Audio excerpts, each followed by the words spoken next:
Well, now, after more than 4 hours of talk between police chiefs and Bradford's Asian community leaders, the West Yorkshire Force tonight promised an internal inquiry into the events which led to this weekend's violent scenes on the streets of Manningham.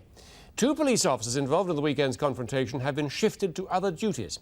But as both sides pledged to build bridges, there was still resentment among Asians at police suggestions that a breakdown in family discipline was the primary cause of the trouble. So was what happened in Manningham an isolated incident, or does it signify a more widespread malaise in the Asian community? Krishnan Gurumurthy has been finding out. Ever since 300 young protesters took to the streets in the Manningham area of Bradford on Friday night, people have been arguing about why it happened. The locals say it started over an incident in which the police were abusive and heavy-handed in arresting 2 people on public order offences. I think they have to change their attitude. That is right. Towards Asians. That is right. I think they're probably stereotyping Asians. I think they're all bad. These young people have grown up in the UK. They are British citizens. They were born and bred, born and bred in Yorkshire, basically. Right, okay? So these people don't think like the older people.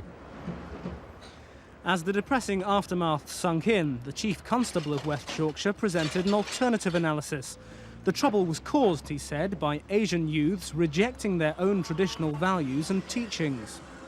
We've got a large number now of Asian youths who feel disenfranchised, as it were, that they don't wish to follow their father's teachings and religion, and yet perhaps feel alienated from the Western society in which they're trying to integrate. So it's extremely difficult, but that doesn't excuse such sort of disgraceful actions that we saw on our streets last night. He may not have realised this at the time, but if the Chief Constable was right about what he said, his words could have huge significance. If a generational divide could have started a riot in Bradford, then why not in Manchester or Birmingham or here in London's East End? But as quickly as he made his analysis, Asians across the country have been quick to dismiss them as the words of a man who simply doesn't understand. For Asian communities in Britain, family cohesion is perhaps the most important cultural definition. If it is breaking down, that would have serious consequences.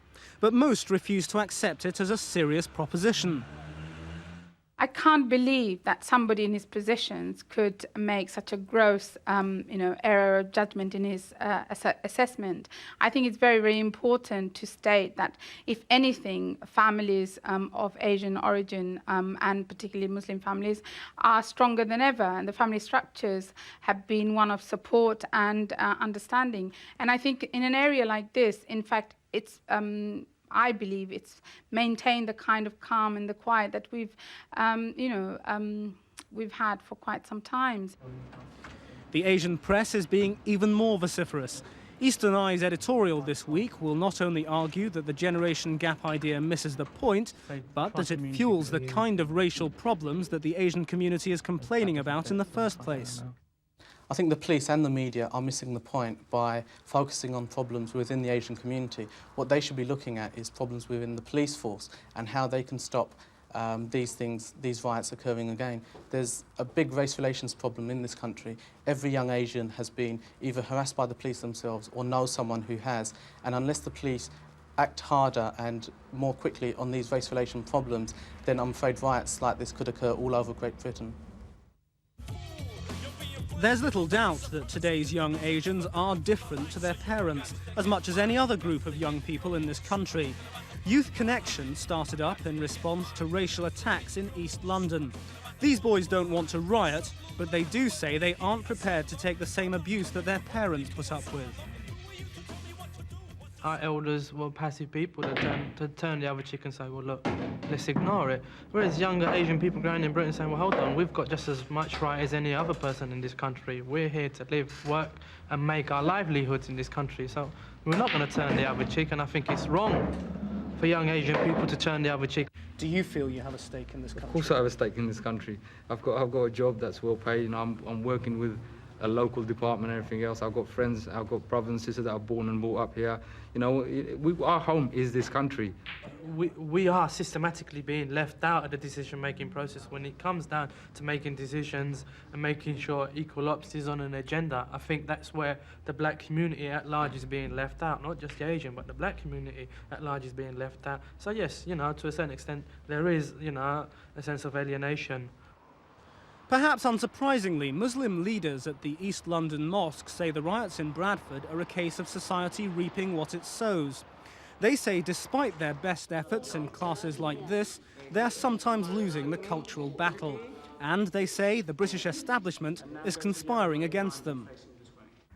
Our application is turned down on the ground that this is a religious organization. For example, we run a mother tongue class for last 20 years. All the little organizations, some of them are only paper organizations, they get funding, but not us. And any other health education work, community work, counseling, whatever we provide, it's not funded by the local councils or central government. Tonight's meeting in Bradford seems to have given the local community a little of what they want. But the question remains across the country, whether both sides will learn their lessons from this or continue to apportion blame. Christian Gurumurthy reporting. Well, I'm joined now by Aki Nawaz, who's a young Asian activist who was brought up in Bradford and was there over the weekend. Nerj Deva, Conservative MP for Brentford and Isleworth in West London, and from Bradford by Chief Constable Keith Hallowell of West Yorkshire Police Force.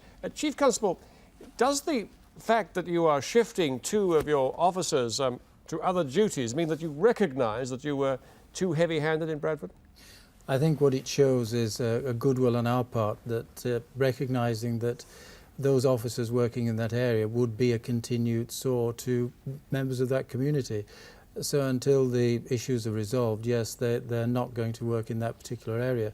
But could I just write one of the things that has been said when it was suggested that I was saying that the breakdown with the family within the community was to blame? What I did say, and this was words that were reflected and given to me over a period of 2 or 3 years by elders within the community, that they had concerns that the young people, both male and female, had no wish to follow their ways, were moving in Western ways, in ways in which, away from arranged marriages and other things that they didn't like. So my words were not, as my critics are saying, something that I dreamt up.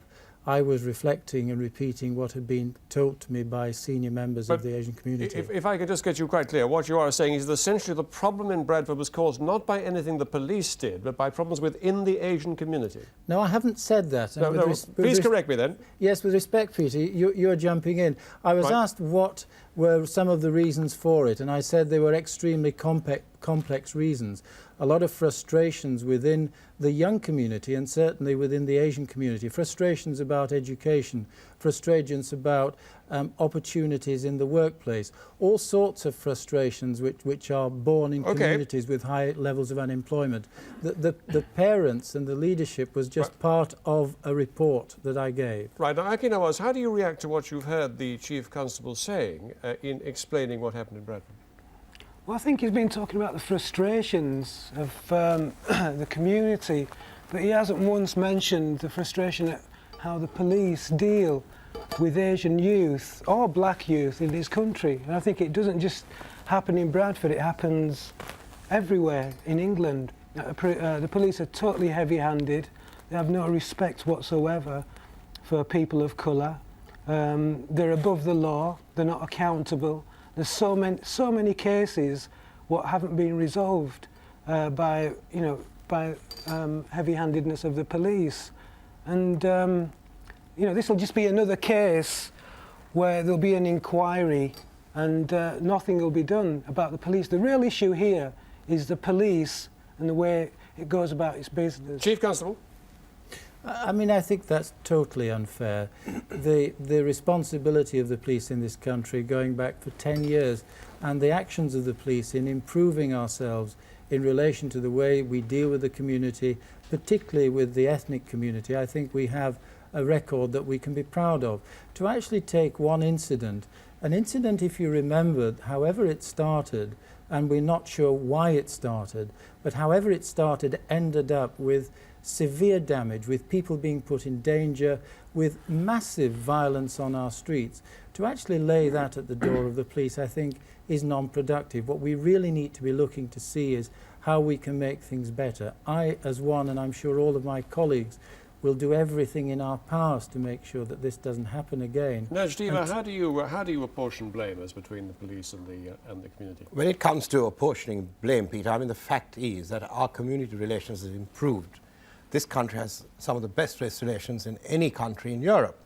And in the last 10, 15 years, the police have made a concerted effort to try and understand through liaison committees and police liaison officers. Yeah, but how patchy is that as between one community and another? It might be patchy. It might be patchy. I mean, it might be better off in West London, where I have my constituents, than maybe in Bradford or Manchester. I don't know. But the fact is that there is a concerted attempt on the part of the police force to do something. Now, this particular incident, to sort of apportion the entire blame on the police force is quite wrong. It is, maybe there were two police officers who overextended themselves, who did something that they should not have done. But that is no excuse then to start burning and rioting and looting. Okay, Nawaz? I can't believe what you're just saying. That is just, you must be living in cuckoo land. No, I don't. It's just typical. Whenever a riot happens, people just like kind of home in on the violence. But the real cause of this violence was the police, and it has been the police. There's been, and it's not one incident as the police just talked about. There's incidents everywhere, even in your constituency. You can go to Asian youth and you can ask them how the police deal with them, and they will tell you how they deal with them. And maybe you should do that before coming into... You were saying there is an excuse. You're saying there is an excuse for throwing Molotov cocktails at the police. I think, to be brutally honest, I'm not going to walk this really safe line to be acceptable. If somebody is going to intimidate my mother, then I have every right to protest, and I have every right to do whatever is in my power. And especially if it's the police, and you've got a right to riot. You do not especially if the police who represent the law and represent all this, justice and things like that, who are taking the law into their own hands. I hope it's a lesson for the police in Bradford. I hope it's a lesson for the police throughout England, that they've got to wake up and they've got to stop reading these analyses of the Asian community from the 1950s or 60s to say that they were really passive. Okay, I hope you're not saying on this programme, live, to all the people who are listening to this and watching this, that it is all right to break the law. It is not. Whether you're an Asian or not, it doesn't matter. It's all right to break the law if the law doesn't protect you. Not at all. Absolutely. We have to be very careful as if I attacked your mother, what would you do? I would call the police. Yeah, and if they didn't do anything... But that is not the point at hand. And the point at hand is that two policemen may have extended themselves. But come in, Chief Constable. Come in. That does not give the right... Let's go to the Chief Constable. I'm just very interested when I've been criticised for talking about differences between different ages within the Asian community. I think we're seeing an example of that sort of difficulty that we have to deal with and we have to police. Let me take you back, though, Chief Constable, to one of the things Christian Gurumurthy reported in his report. He talked to a newspaper editor who said that there wasn't a single Asian who hasn't him or herself been or knows someone who's been harassed by police. I think obviously we can't deal with or refute that sort of allegation because we don't know what it is. What I can say that there's been huge amounts of work in this part of Bradford and in this part of West Yorkshire, and that's what so saddens me. Can I say that the number of complaints against the police within that community is one of the lowest in West Yorkshire. The number of incidents, letters of appreciation from the community, that particular community, is one of the highest in West Yorkshire. And for me, it's just a tragedy that this sort of activity and these sort of incidents occur. And I honestly... Just a brief final word, Chief Constable. We must just go to Aki Nawaz and Najdiva again. Well, my final word is that the police and the government in this country, and especially our so-called elected leaders in Parliament, better wake up, because there's trouble brewing, and if the police don't wake up to a change in the approach to these, you know, being pushed around by the police, then there's going to be more trouble. Mr. Devan. What I would like to say on this program is that there may have been an unfortunate incident, but the wider message is this, that the Asian community is a very respectable community. We do believe in law and order, we do believe in family values, we do believe in our culture. Thank you both very much. Thank you both very much, and thank you, Chief Constable. We must end there. I'm sorry, we must move on.